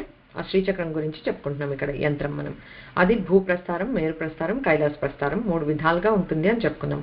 యూజువల్గా మనం చూసేది ఆ భూప్రస్థారం కానీ మేరు ప్రస్థారం కానీ. ఓకే. వాటిలో ఆరాధన క్రమంలో, సో లెట్స్ టేక్ శ్రీచక్రం ఫర్ ఎగ్జాంపుల్. కొంచెం శ్రీ విద్యోపాసకులందరూ ఆరాధించేది, అర్చన చేసేది శ్రీచక్రానికి కనుక ఒకసారి దాంట్లో ఎన్ని క్రమాలు ఉన్నాయి అనేది చూద్దాం. 3 క్రమాలుగా చెప్పారు, అంటే పద్ధతులు. ఓకే. సృష్టి క్రమము, స్థితి క్రమము, సంహార క్రమం అని చెప్పారు. 3 క్రమాల్లో చేస్తారట పూజ. ఈ సృష్టి క్రమం అంటే ఏంటంటే, యంత్రానికి ఇందాక చెప్పాను కదా అలాగా. సో మనం బిందువు దగ్గర మొదలు పెట్టుకుని ఆ బిందువులో ఉన్న ఆ శివశక్తి ఐక్య రూపం ఏదుందో దాంట్లో ఒక స్పందన కలిగి ఈ త్రికోణం అమ్మ వచ్చింది, శక్తి వచ్చింది. శక్తి 3 విధాలుగా వచ్చింది. ఇచ్ఛా, జ్ఞాన, క్రియాశక్తులుగా వచ్చింది. Everything else is history. Okay. అమ్మ శక్తితోటి మొత్తం విశ్వాన్ని సృష్టించింది. అమ్మ నుండి ఇట్లాగా ఒక్కొక్క తత్వాలు వచ్చాయి, పంచభూతాలు వచ్చాయి. అలాగా వాటి ఒకటి నుండి ఒకటి మొత్తం విశ్వం సృష్టి జరిగింది. సో మన ఆ బిందువు దగ్గర మొదలు పెట్టుకొని అలా ఒక్కొక్క ఆవరణ పూజ చేసుకుంటూ భూపురానికి అంటే ఈ కింద బాటమ్ దీనికి వచ్చేటప్పటికి అలా కంక్లూడ్ చేస్తారనమాట. సో ఆ సింబాలిక్ గా అలా సృష్టి క్రమాన్ని బట్టి చేస్తున్నాం కనుక దాన్ని సృష్టి క్రమ ఆరాధన అని అంటారనమాట. ఇది చాలా తక్కువ మంది చేస్తారు. ఇప్పుడు ఉన్న మనకి శ్రీ విద్యా సంప్రదాయంలో చేస్తున్న వాళ్ళు ఎవరైనా సరే ఇలా పై నుండి పూజ మొదలు పెట్టుకొని కిందకు చేసేవాళ్ళు చాలా తక్కువ మంది ఉంటారు. ఓకే. నెక్స్ట్ వచ్చేసి స్థితి క్రమం అని అంటారు. ఈ స్థితి క్రమంలో పూజ ఎలా చేస్తారు అంటే, ఈ 9 ఆవరణలు ఉన్నాయి కదా, మధ్యలో నుండి పూజ మొదలుపెట్టి పైకి కిందకి పైకి కిందకి అలా వెళ్తూ స్థితి లైక్ బ్యాలెన్స్, రైట్, ఆ టైప్ ఆఫ్ ఇది చేస్తారు. ఇది ఐ డోంట్ నో ఇఫ్ అసలు ఎవరైనా చేస్తున్నారా ఇప్పుడు అనేది కూడా డౌటే అనమాట. ఇప్పుడు ఎవరు చేయట్లేదు. సృష్టి క్రమం అంత ప్రివలెంట్ కాదు. ఓకే. ఇప్పుడు సంహార క్రమం. ఈ సంహార క్రమం అంటే ఏంటంటే, కింద ఫస్ట్ భూపురం బాటమ్ నుంచి మొదలు పెట్టుకుంటూ ఒక్కొక్క ఆవరణని, అందులో ఉండే దేవతల్ని అందరినీ మనం తలుచుకుంటూ వాళ్ళందరికీ పూజలు చేసుకుంటూ అలా చేస్తూ మెల్లగా ఇలా వచ్చి బిందువు దగ్గరకు వచ్చి చివరికి ఆ శివశక్తి ఐక్యుల రూపం దగ్గరికి మనం చేరుతున్నాం. Okay. So that is called సంహార క్రమం. సంహారం అన్నాము అని అంటే లైక్ ఇప్పుడు మనకి లయం అని అంటే దట్ ఈస్ లయం, రైట్. సంహారము లయం, డిస్ట్రక్షన్ అని చేస్తారు. సంహరించడం అంటే డిస్ట్రక్ట్ చేయటం అని అనుకుంటారు. కానీ ఇక్కడ సంహారము అని అంటే లీనం అవ్వటం, లయం అయిపోవటం. సో మనం ఇక్కడ భూపురం నుంచి పూజ మొదలు పెట్టుకొని, అంటే భూపురం అని అంటే symbolic of, again symbolic, everything is symbolic in Hinduism. So ఆ భూపురం అని అంటే ఏంటి, మనమున్న ప్లేన్ అనుకుందాం, భూమి. ఓకే, సో ఇక్కడ ఎన్నో మాయలతో కూడిన ఆవరణ అది, రైట్. మన ఆ మాయ నుండి, ఆ బాహ్య ప్రపంచం నుండి మన సాధన ఈజ్ దట్ అన్నమాట, that we are trying to reach God. దేవుళ్ళలో లీనమైపోవాలి, మనం ఐక్యమైపోవటానికి ప్రయత్నిస్తున్నాం అలా. సో ఆ బయట మనము ఆ బాహ్య ప్రపంచం నుంచి విడివడి ఈ యంత్రం మీద ఫోకస్ పెట్టి ఆ పూజ చేస్తూ చేస్తూ ఒక్కొక్క ఆవరణ దాటుతున్నప్పుడు మన అమ్మకి దగ్గర అవుతున్నాం అనే దృష్టితో, అంటే completely you are engrossed into that అనమాట. అలాగా అయినప్పుడు చివరికి అంతర్ముఖలం అయిపోతాం. ఇంకా లైక్ నీకు చుట్టూతా ఏం జరుగుతోంది doesn't appeal to you, you are just progressing. ఇలా చేస్తూ చేస్తూ ఎప్పుడెప్పుడు ఆ బిందు అమ్మ దగ్గరికి చేరుతామా అనే దీంతో మనం అలాగా పూజ చేసుకుంటూ ఉంటాం అనమాట. సో చివరికి ఆ సంహార క్రియ అని ఎందుకన్నారంటే, అలా చేసుకుంటూ వెళ్ళి ద అల్టిమేట్ పర్పస్ ఈజ్ తీసుకుని వెళ్ళి బిందు స్వరూపిణికి తర్పణాలు అక్కడ ఇచ్చేస్తే పూజ అయిపోయింది అని కాదు, అలా కాదు కదా. అక్కడ మనం అంతర్ముఖలమై చేస్తూ వెళ్ళి నిజంగా ఆ లీన స్థితిలోకి మనం వెళ్ళగలుగుతున్నామా. సో దట్ ఈస్ ద సాధన అనమాట. అన్ని శ్రీచక్ర పూజలు చేస్తున్నాము అని అంటే ఏంటి అని అంటే, నేను నిజంగా when I start doing that అర్చన, నేను ఆ బాహ్య ప్రపంచం నుంచి డిస్కనెక్ట్ అవుతున్నానా, ఇంకా నాకు ఫోకస్ కంప్లీట్గా ఆ యంత్రం మీదే ఉందా, ఒక్కొక్క ఆవరణలోకి నేను అడుగు పెడుతున్నాను. అనుజ్ఞ తీసుకొని మనము భైరవుడిది మొదలు పెట్టాక ఒక్కొక్క ఆవరణలో ఈ దేవతలు ఉన్నారు, వాళ్ళందరికీ మనం నమస్కారం చేసుకుంటూ వాళ్ళ పర్మిషన్ తీసుకొని నెక్స్ట్ ఆవరణకి వెళ్తున్నాం. అలాగా మనం విజువలైజ్ చేసుకుంటూ ఉంటే చివరికి ఆ బిందువులో అమ్మ దగ్గరికి చేరినట్లుగా మనం భావిస్తే ఏమవుతుంది, this is nothing different from that kundalini. ఎలా అయితే నీకు ఆ కుండలిని మనము దాన్ని జాగృతం చేసి సహస్రారంలోకి వెళ్తే సుధాసారాభివర్షణ ఎలా కురుస్తుంది అని చెప్పుకున్నామో, ఇక్కడ నిజంగా నువ్వు ఆ లీనస్థితిని అనుభవానికి ఒక్క క్షణానికి తెచ్చుకోగలిగినా కూడా ఆ అనుభవం అయి తీరుతుంది. ఓకే, లైక్ వి సెడ్, భక్తిలో ఎన్నో విధాలు ఉన్నాయి. మనకి మన జీవుడికి ఏది చేయాలి అని అనిపిస్తుంది అని అంటే that's not our wish, it's a pull that's coming from inside, మన పూర్వజన్మ సంస్కారాలను బట్టి. So just do it. ప్రతి ఒక్కళ్ళు ఒకటే మార్గంలో తరించరు, ఎన్నో మార్గాలు ఉన్నాయి. సో మనం మేబీ యోగా కుండల్ని చేయలేకపోవచ్చు, ఇలా చేయగలమా, మన మనస్సును పూర్తిగా అమ్మ మీద నిలపగలమా అని ఆలోచించుకుంటే సరిపోతుంది అనమాట. సో అలాగా చేసేది సంహార క్రమం. ఆ సంహార క్రమం ఈజ్ మోస్ట్ సీన్. ఎవరైనా ఇప్పుడు మనకి శ్రీ విద్యోపాసకులు శ్రీచక్రార్చన చేస్తున్నారు అని అంటే అలా భూపురం నుండి మొదలు పెట్టుకొని బిందు వరకు చేసే సంహార క్రమంలో ఆరాధన చేస్తూ ఉంటారనమాట. ఓకే, సో అలాగా మనకి బికాస్ ఈ శ్రీచక్రం అంటే నేను చెప్పాను బిందు శివశక్తి ఐక్య రూపం, అక్కడికి వెళ్తున్నాం మనం. అంటే శ్రీచక్రం అనేది ఎప్పుడు అమ్మవారికి మాత్రమే సంబంధించింది అని చెప్పుకోవడానికి వీలు లేదు. ఎలా అయితే శివలింగం అంటే లింగం స్వామి అయితే పానవట్టం అమ్మవారు అని చెప్తారో, అలాగా శ్రీచక్రం శివయోర్ వపుహు. శివయోర్ అంటే వాళ్ళిద్దరిది, వపుహు అంటే వాళ్ళ శరీరం, దేర్ ఫామ్. శ్రీచక్రం అనేది వాళ్ళిద్దరిది ఫామ్ అనమాట. ఎట్లాగా వాళ్ళ సమన్వయ రూపం అని చెప్పుకోవచ్చు. ఎలా అంటే త్రికోణ రూపిణీ శక్తి బిందు రూప శివస్మృత చెప్పుకున్నాం కదా. బిందు అనేది సదాశివుడు, ఇద్దరు ఒకటే ఉండే స్థితి, అది ఏమి చలనం లేదు. అమ్మ బయటకు వచ్చినప్పుడు త్రికోణం అయిపోయింది. సో త్రికోణ రూపిణీ శక్తి బిందు రూప శివస్మృత అని అంటారు. అందుకే సో మనం ఎప్పుడైనా అమ్మవారు అయ్యవారు అని అనుకున్నాము అని అంటే అసలు డిఫరెంట్ చేసి మాట్లాడటానికి లేదు. సమయాచారం మల్టిపుల్ టైమ్స్ చెప్పుకున్నాం. సో అమ్మ పూజ చేస్తున్నామంటే మనం అయ్యవారి పూజ చేస్తున్నట్లే. ప్రకాశ విమర్శలు అనే మాట ఎక్కువగా వేదాంతంలో వాడతారు. అమ్మవారు అయ్యవారు ప్రకాశం అయితే అమ్మవారు విమర్శ అని చెప్తారు.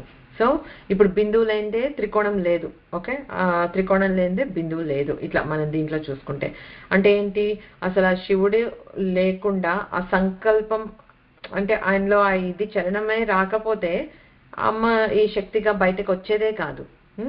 అమ్మ బయటకి రావాలి అని అంటే ఆ ఇది ఉండాలి.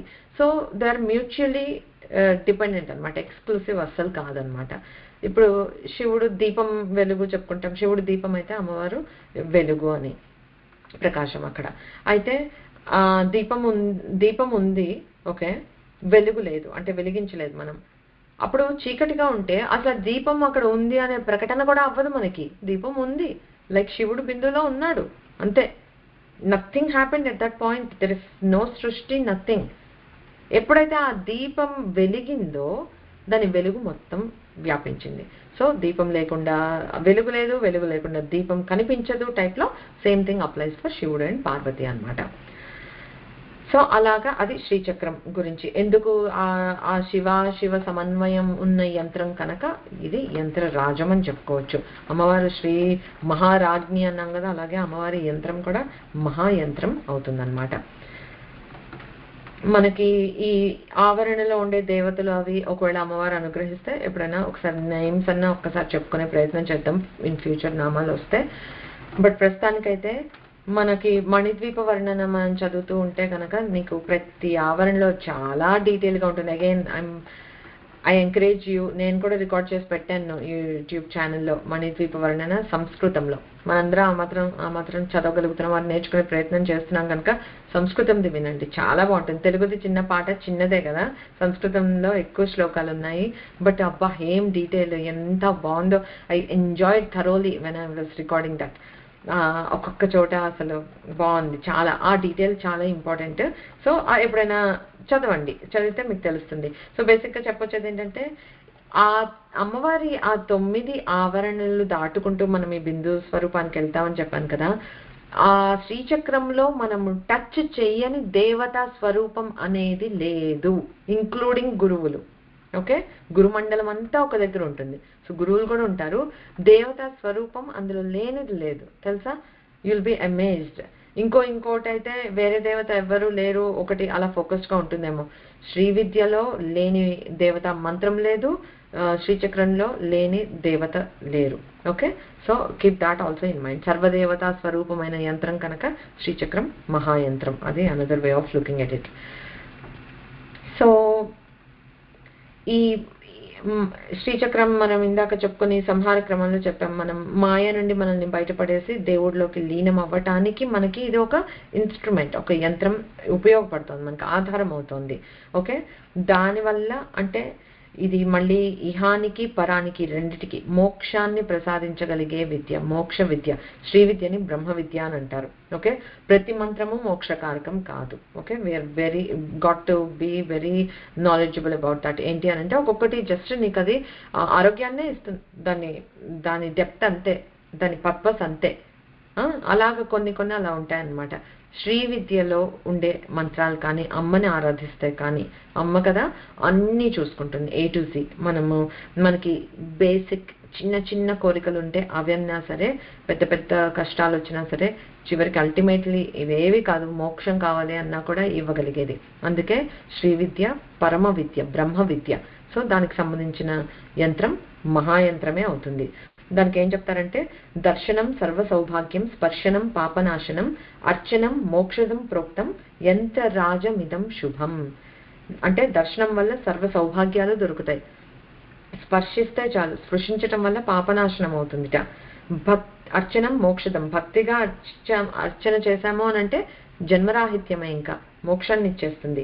అది యంత్రరాజం కెపాసిటీ, అది అమ్మ స్వరూపమే కనుక అమ్మ మహాయంత్ర, అమ్మ యంత్రం మహాయంత్రము, యంత్రరాజము, చక్రరాజము అని పిలుస్తామన్నమాట. ఓకే, నెక్స్ట్ నామం వచ్చి మహాసన. శ్రీ మహాసనాయే నమః. అంటే గొప్పదైన ఆసనాన్ని అధిష్ఠించి ఉంది అమ్మ అని చెప్తున్నాం. సో ఆల్రెడీ మనం శ్రీమత్ సింహాసనేశ్వరి నామం దగ్గర అమ్మ ఆసనం ఏంటి, అది గొప్పతనం ఏంటి, శ్రీమంతమైన ఆసనం మీద అమ్మ కూర్చుని ఉంది అని చెప్పుకున్నాం. ఓకే, మనకందరికీ తెలిసిన ఒక కీర్తన కూడా ఉంది, శ్రీచక్ర రాజసింహాసనేశ్వరి శ్రీ లలితాంబికయే భువనేశ్వరి అనే పాట నా ఫేవరెట్, నాకు ఇష్టం. సో అక్కడ ఏం చెప్తున్నారు అందులో కూడా, శ్రీచక్రం అంటే చక్రరాజమే తన సింహాసనంగా కూర్చుని ఉంది అని. సో మనకి ఇంకా వేరే శ్రీచక్రాన్ని చూస్తే మనం ఏమనుకోవాలి, దీన్ని అధిష్ఠించి ఉన్నది అమ్మ, స్వామితో కూడిన అమ్మ అని మనం గుర్తుంచుకుంటే చాలు. సో ఆ సింహాసనంగా శ్రీ చక్రరాజాన్ని సింహాసనంగా కలది అమ్మ లలితాంబిక. ఆ అమ్మే సకల భువనాలకి ఈశ్వరి, భువనేశ్వరి అని చెప్తున్నారనమాట. శ్రీచక్రం త్రిపుర సుందర్య బ్రహ్మాండాకారం ఈశ్వరి అని అంటారు. అంటే ఈ సమస్త విశ్వం మనం ఇందాక చెప్పుకున్నాం ఎట్లా బిందువు నుంచి విస్తరించి వచ్చింది అని చెప్పుకున్నాం కదా సృష్టి క్రమం అని చెప్పుకున్నప్పుడు, అలాగా బ్రహ్మాండం మొత్తం, అంటే బ్రహ్మాండం అంటే మల్టిపుల్ గ్యాలక్సీస్, అలా మల్టిపుల్ అఖండ కోటి, అఖిలాండ కోటి బ్రహ్మాండాలు అన్నీ అమ్మ నుండే వచ్చాయి కదా. సో ఆ బ్రహ్మాండాకారంగా వచ్చిన దీన్ని, ఈ సృష్టి మొత్తాన్ని అధిష్ఠించి ఉన్నది అమ్మ. సో బ్రహ్మాండాకారం ఈశ్వరి, దానికి ఈశ్వరి ఎవరు? త్రిపుర సుందరి అయిన అమ్మవారు. సో అది అమ్మ ఆసనం ఏ లెవెల్ అని అంటే ఆ లెవెల్. ఓకే, నెక్స్ట్ పంచభూతాలు, పంచ తన్మాత్రలు, పంచ జ్ఞానేంద్రియాలు, పంచ కర్మేంద్రియాలు, పంచ ప్రాణాలు, ఈ 5 పంచలు కలిపితే ప్రపంచం అవుతుంది. పంచలు కలిస్తే ప్రపంచం అని అంటున్నాం.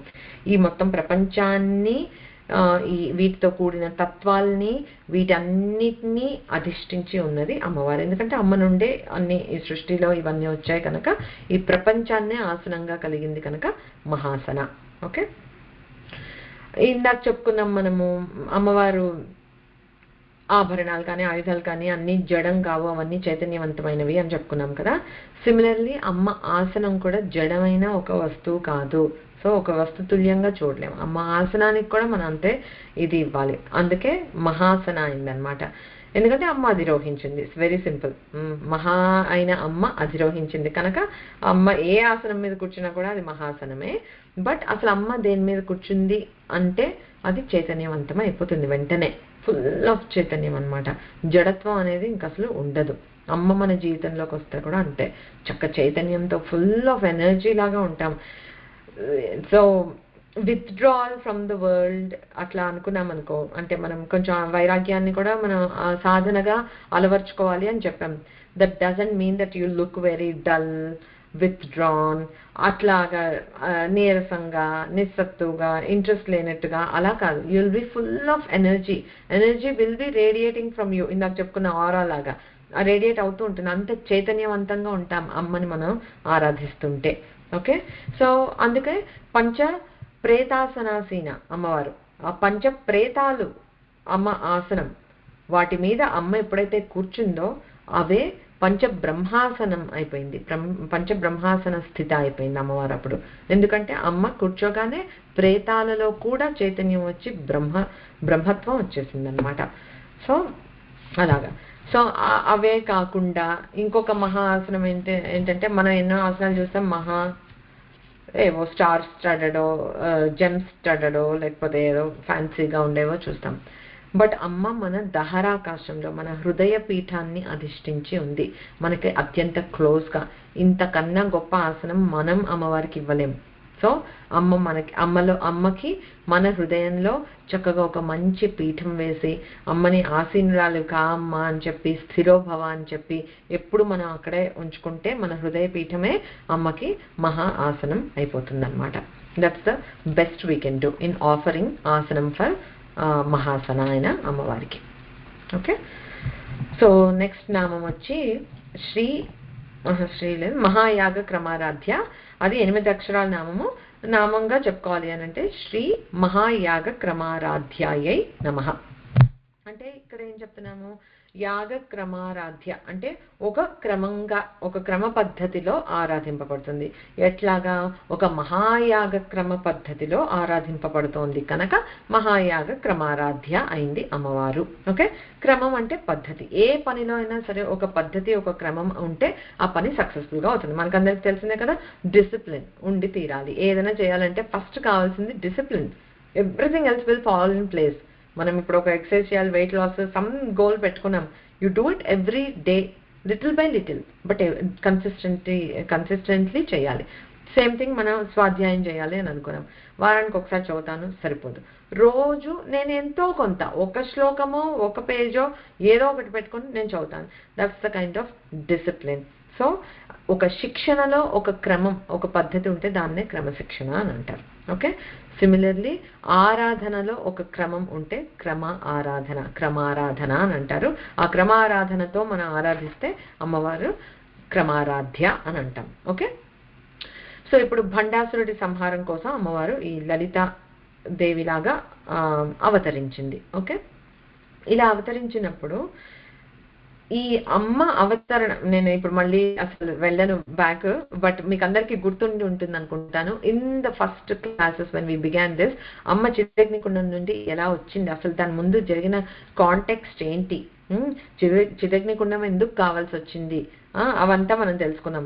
సో అమ్మకి ఒక యాగం చేయాలి, చేస్తే అమ్మ ఆవిర్భవిస్తుంది was the context there, right? ఆ యాగం ఇట్లాంటి యాగం కాదు, ఒక క్రమంలో ఒక పద్ధతిలో చేయాలి. మనం ఏదైనా ఒక పద్ధతిలో చేయాలి అని అంటే ఆ పద్ధతి ఏంటో చెప్పే ఒక గురుతుల్యులు మనకి కావాలి. సో ఇక్కడ శివాయ గురువే నమః అని అనుకుని దేవతలందరూ మాకు దిక్కు తోచట్లేదు, నువ్వే మా గురువువి, నువ్వే మాకు చెప్పు అని అంటే అప్పుడు శంభుడు పరశంభు ఏం చేశాడు, ఆయన మామూలు హోమానికే, ఇప్పుడంటే మనం ఫైర్ స్టార్టర్లు ఏవో వాడేస్తాం, బట్ అరణిని మధించి యజ్ఞానికి అగ్ని పుట్టిస్తారు కదా, it has to be that pure అన్నమాట.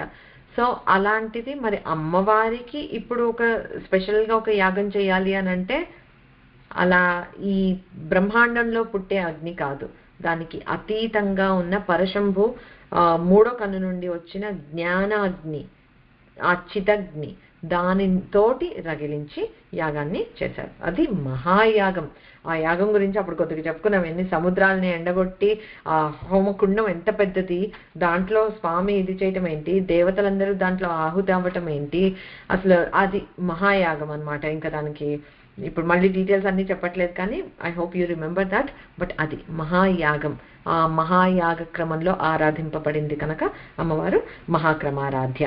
దానికే చెప్తారు మహాశంభునాథో మహాయాగేన చిదగ్నికుండాత్ లలితాం ప్రాదుర్భావయామాస అని లలితోపాఖ్యానంలో చెప్తారు. అలాగా మహాశంభు మహాయాగం ద్వారా అమ్మవారిని ఆవిర్భవింప చేశారు అనేది. ఓకే, సో అది మహాయాగం. నెక్స్ట్ శ్రీచక్రంలో ఇక్కడ బిందువులో శివశక్తులు ఇద్దరు ఉన్నారు అని మనం ఇందాక చెప్పుకున్నాం కదా. సో మిగిలిన ప్రతి 8 ఆవరణలు ఉన్నాయి. బిందువులో అమ్మవారు ఉంది మూలంగా అని అనుకుంటే మిగతా 8 ఆవరణల్లో ప్రతి ఆవరణలోనూ 8 దిక్కుల్లో 8 యోగిని దేవతలు ఉంటారనమాట. ఆ యోగినులు అలా కౌంట్ చేసుకుంటే 64 మంది యోగిని దేవతలు ఉన్నారు ఈ ఆవరణలన్నీ కలుపుకుంటే. సో వీళ్ళ ఈ 64 యోగిని దేవతలతో కలిపి అమ్మని ఆరాధిస్తూ, విచ్ ఇస్ లైక్ ఇందాక మనం చెప్పుకున్నాం ఈ సంహార క్రమం అని చెప్పుకున్నాం కదా, ఒక్కొక్క ఆవరణలో ఉండే దేవతల్ని పూజిస్తూ అలా అక్కడ ఉండే యోగిని దేవతలను అందరినీ పూజిస్తూ మనం బిందువుకి చేరుకోవటాన్ని కూడా మహాయాగం అని అంటారనమాట. ఓకే, సో ఆ యాగం చేయగలం కదా, చిదగ్నికుండంతో రగిల్చిన అలాంటి యాగాలు చేయలేకపోతే శ్రీచక్రం ఉండేవాళ్ళు ఇలాంటి యాగం చేయగలుగుతారు. మనం చూసినా చాలు, తెలుసుకున్నా చాలు. ఓకే, సో ఇంకో నామం వస్తుంది కదా మనకి మహాచతుషష్ఠి యోగిని అని. ఇలా ఈ 64 యోగినులకి మళ్ళీ ఎంతో మంది యోగిని దేవతలు సేవలు చేస్తూ ఉంటారు, వాళ్ళందరూ కలిపితే చతుషష్ఠి కోటి మంది అవుతారు అనమాట. అవి ఆ నామం వచ్చినప్పుడు మళ్ళీ ఇంకోసారి చెప్పుకుందాము. బట్ ఇక్కడ ఈ శ్రీ యాగం అని అంటారు దీన్ని. శ్రీచక్రంలో ఇలా పూజ చేయడాన్నే శ్రీయాగం అని కూడా అంటారు. శ్రీచక్రార్చన లేకపోతే శ్రీయాగం అని అనుకుంటే.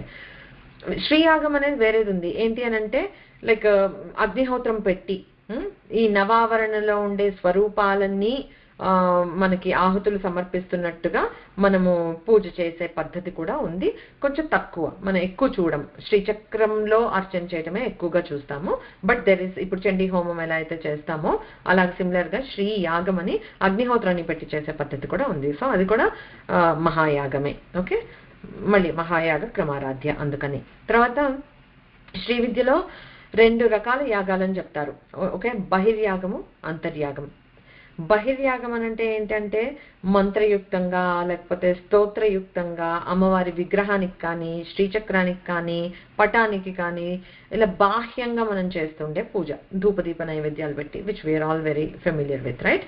సో అది బహిర్యాగం, అది కూడా యాగమే అంత మనం శ్రద్ధతో చేస్తూ ఉంటే. అంతర్యాగం, అంతర్యాగం అంటే ఏంటి, మనలోనే అమ్మవారిని భావించుకుంటూ, ఓకే, అమ్మ ఎక్కడో లేదు నాలోనే ఉంది అని భావించుకుంటూ మనము పంచోపచార పూజ అని చెప్పుకున్నాం. పంచభూతాలతో అమ్మవారిని పూజ చేస్తున్నాం. ఓకే, మహాయాగం, ఎందుకంటే పంచభూతాలనే ఇది యూజ్ చేసుకొని మనం పూజ చేస్తున్నాం. వాటికి చిన్న చిన్న బీజాలు మనం చెప్పుకున్నాం. లం పృథ్వీ తత్వాత్మనే నమః, అంటే గంధం సమర్పయామి. హం ఆకాశతత్వాత్మనే నమః పుష్పం పరికల్పయామి. యం వాయుతత్వాత్మనే నమః ధూపం పరికల్పయామి. రం తేజసత్వాత్మనే నమః దీపం పరికల్పయామి. వం అమృతతత్వాత్మనే నమః నైవేద్యం పరికల్పయామి. సో ఈ పంచోపచారాలు 5 చేసేస్తున్నాం పంచభూతాలనే ఆధారంగా చేసుకుని. అది కూడా మహాయాగం అవుతుందన్నమాట. సో భావనలోనే సమర్పించుకుంటున్నాం. ఇది అంతర్యాగం. ఎందుకంటే you're not physically offering anything, right? So అది అంతర్ముఖంగా భావించి చేస్తున్నాం కనుక అది అంతర్యాగం అనమాట. అది మహాయాగం. Bhavanopanishad is completely dedicated for నీ దేహంలో నువ్వు శ్రీచక్రాన్ని ఎలా భావించి పూజ చేసుకుంటావు. ఇట్స్ ఆల్ అబౌట్ భావన. అమ్మవారు భావనాగమ్య. భావనోపనిషత్ ఈజ్ ఆల్ అబౌట్ దాట్ అనమాట. సో అలా భావనతో చేసే పూజని అదే అంతర్యాగం అని అనొచ్చు అనమాట. సిమిలర్లీ మనం ఇందాక చెప్పుకున్నాం ఈ కుండలిని is also not visible, not physical, not outwardly, ఇన్వర్డ్గా మనం చేసుకునేది. సో అది కూడా అంతర్యాగమే. ఓకే, సో అది కూడా. కాకపోతే ఇదంతా ఆలోచిస్తే ఇట్స్ లిటిల్ బిట్ డిఫికల్ట్ అనిపిస్తుంది కదా మనకి. కుండలిని అసలు అది ఎప్పుడు 3.5 చుట్లు చుట్టుకొని అలాగా కిందకి అధోముఖంగానే ఉంటుంది. అసలు దాన్ని జాగృతం ఎలా చేయాలి, పైకి ఎట్లా ఆ కిక్ స్టార్ట్ చేయాలి, దాన్ని ఇక్కడి వరకు ఎలా తీసుకురావాలి, అంత యోగము సిద్ధి మనకు ఉందా ఏమో తెలియదు, ఎంత ప్రాప్తమో. అంతర్యాగం ప్రయత్నం చేయొచ్చు, రైట్? బట్ మనకు అంత నిలకడ ఉంటుందా, మనం నిజంగా చేయగలుగుతున్నామా, అన్ని కొంచెం టఫ్గా అనిపిస్తాయి. అందుకని గురువులు ఆదిశంకర భగవత్పాదులు ఆయన మనకి సింప్లిఫై చేసి చెప్పేశారు సౌందర్యలహరిలో. ఎన్నోసార్లు చెప్పుకుంటాను, still I say it's one of my favourites కనుక మళ్ళీ ఇంకొకసారి చెప్పుకుందాము. జపో జల్ప శిల్పం సకలమపి ముద్రా విరచనా గతిః ప్రాదక్షిణ్య క్రమణమశనాద్యాహుతి విధిః ప్రణామః సంవేశః సుఖమఖిలమాత్మార్పణదృశా సపర్యాపర్యాయ తవ భవతు యన్మే విలసితం. సో ఏం చెప్పారనంటే, అమ్మ ఈ యాగాలు ఇవేవి నాకు తెలియవు, అసలు మహాయాగాలు నేను చేయలేను, ఈ అంతర్యాగం బహిర్యాగం నా చేత కావట్లేదు, అల్పుడుని అని ఆయన చెప్పారంటే మన లాంటి వాళ్ళకి నువ్వు ఇదన్నా చెప్పుకో, ఏం చెప్పుకోవాలో తెలియదు కనుక ఇలా చెప్పుకోండి అని చెప్పారు. అవన్నీ నాకు చేత కావట్లేదు, అంతర్ముఖం అవ్వటం అంత చిత్తశుద్ధి లేదు నాకు, కానీ నాకు నువ్వు కావాలి, నువ్వే కావాలి అనే భావన. అన్నీ కావాలి, అందులో నువ్వు కూడా కావాలి అని అనే వాళ్ళకి అమ్మ దొరకదు. ఏమీ వద్దు తల్లి, నాకు నువ్వు తప్పించి నాకు నువ్వే కావాలి అని అనుకునే వాళ్ళకి తప్పకుండా అమ్మ దొరికి తీరుతుంది, అంతే. సో ఏం చెప్తున్నారు ఇక్కడ అనంటే, నేను నిద్ర లేచింది మొదలు ఏదో ఒక మాట్లాడుతూనే ఉంటాను నాన్ స్టాప్.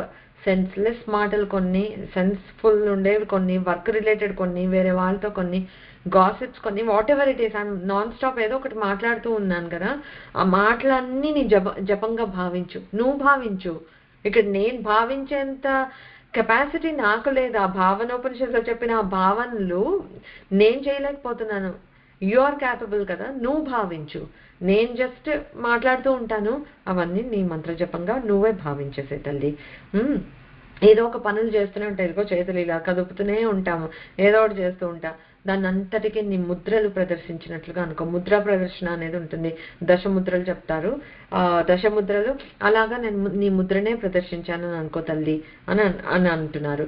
తర్వాత గతి ప్రాదక్షిణ్య, నడుస్తూ ఉంటాం, ఇటు వెళ్తుంటే ఏదో పని పాట లేకుండా తిరుగుతూ ఉంటాం, ఆ నడకనంతా నీ ప్రదక్షిణలు అనుకో.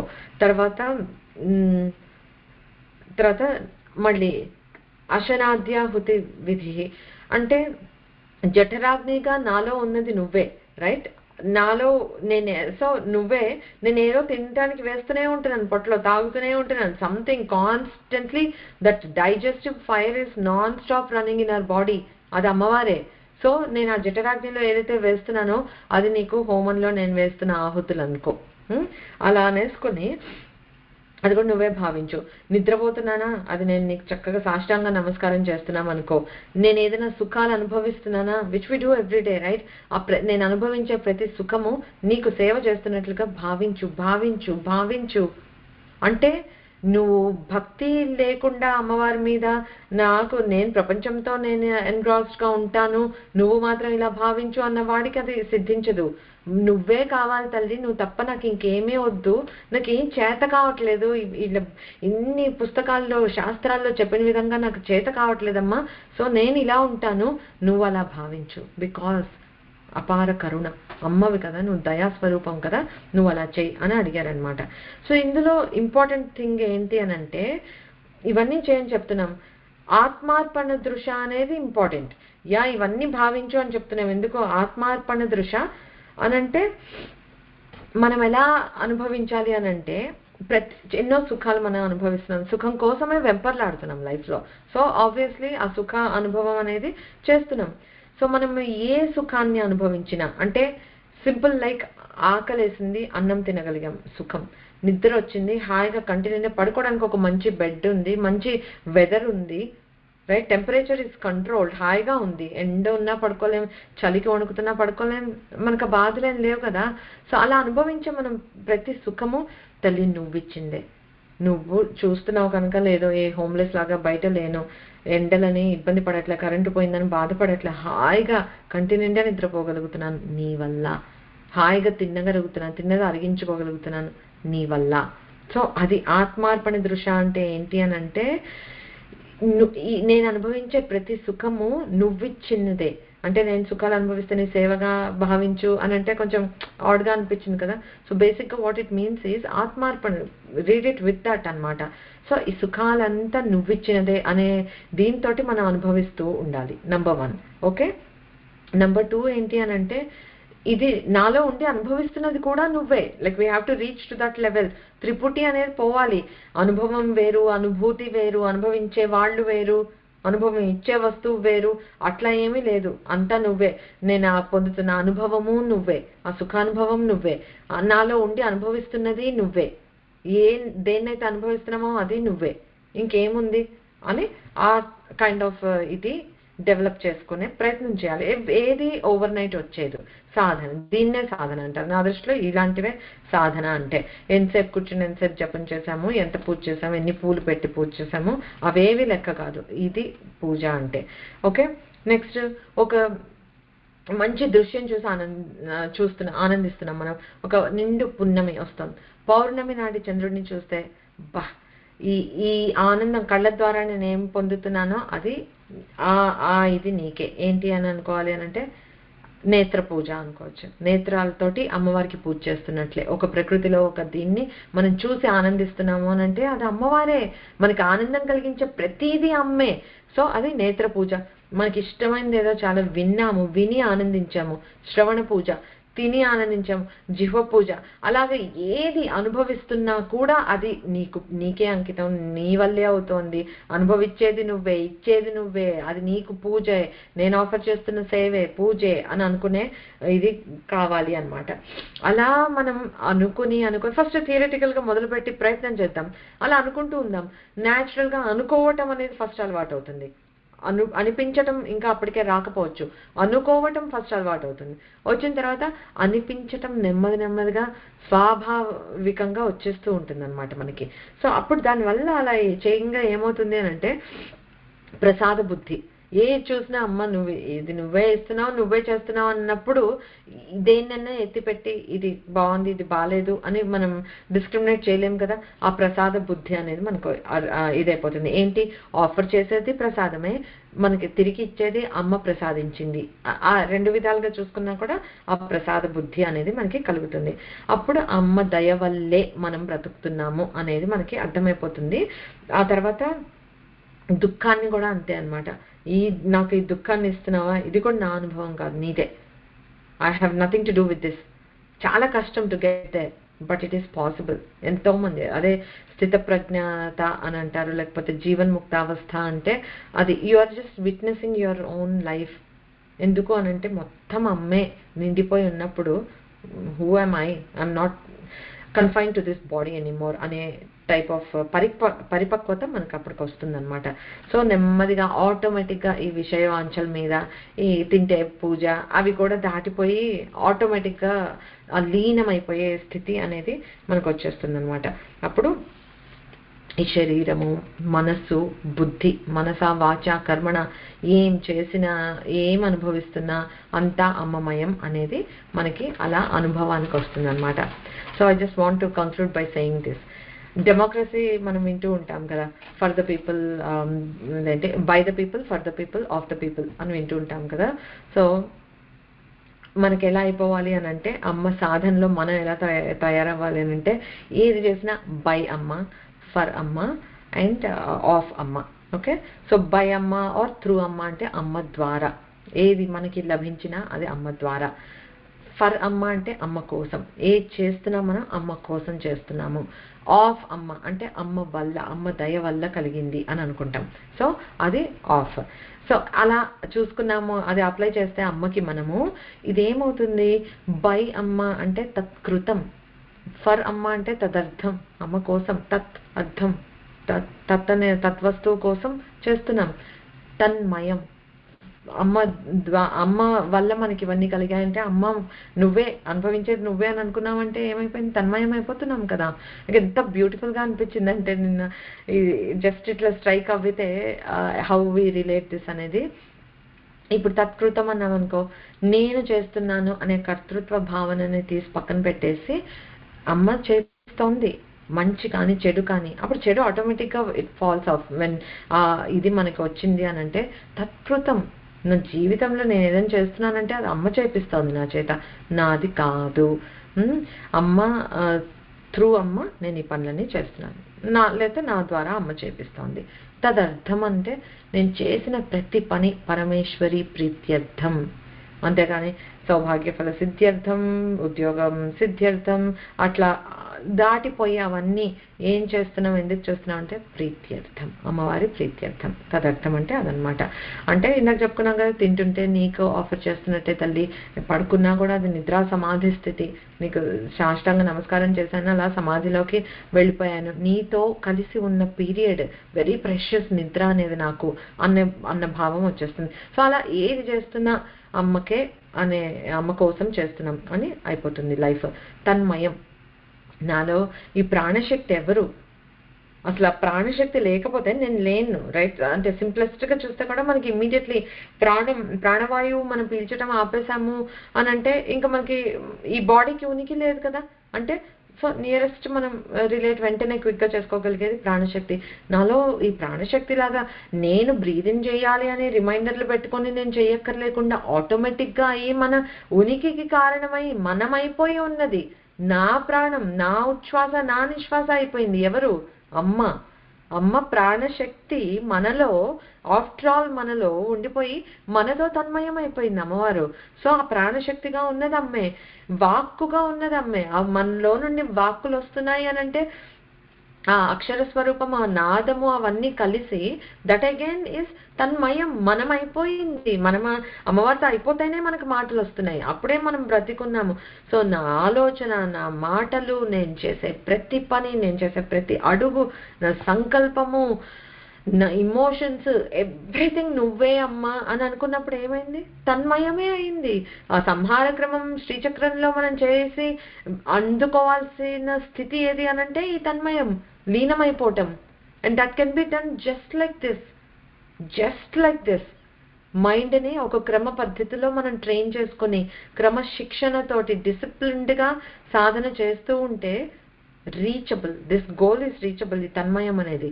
సో ఆత్మార్పణ దృశ అనే పదం దగ్గర కీ ఉంది, మిగతావన్నీ అమ్మ భావిస్తుంది. ఎప్పుడు భావిస్తుంది అంటే మనం ఈ ఒక్కటి చేయాలి, ఆత్మార్పణ దృష్టితోటి మనం ఉండాలి. ఉంటే గనక అమ్మ మనకు అన్ని చేస్తుంది. ఆత్మార్పణం అంటే ఏంటి, ఏదో పెద్ద మాట కూడా కాదు, శరణాగతి. అమ్మ నువ్వు తప్ప నాకు అన్యం ఇంకొకరు లేరు అని మనం అనుకుని ఏది చేసినా నువ్వే అని, అదే జీవన్ముక్త అవస్థ. అది మనం చేయగలిగితే అదే జీవన్ముక్త అవస్థ, ఇంకొకటి మనకు అవసరం లేదు లైఫ్లో.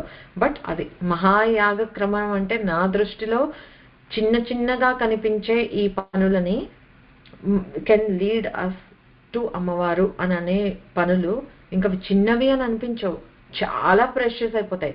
నా మాట్లాడటం, నా నడక, నా ఆలోచన, నా నిద్ర, నేను తినేది, everything becomes very precious to me, right? So అలా తన్మయం అనేది అది నా దృష్టిలో పర్సనలీ మహాయాగ క్రమం అంటే ఏంటి అని అంటే ఇలా మనం తన్మయం అవ్వటం, తత్కృతం అన్నట్టుగా మొదలుపెట్టి ఏం చేసినా తదర్థం అని చేసుకుంటూ చివరికి అమ్మవారితోటి తన్మయం అయ్యే ప్రాసెసే మహాక్రమారాధ్యం, ఆరాధన.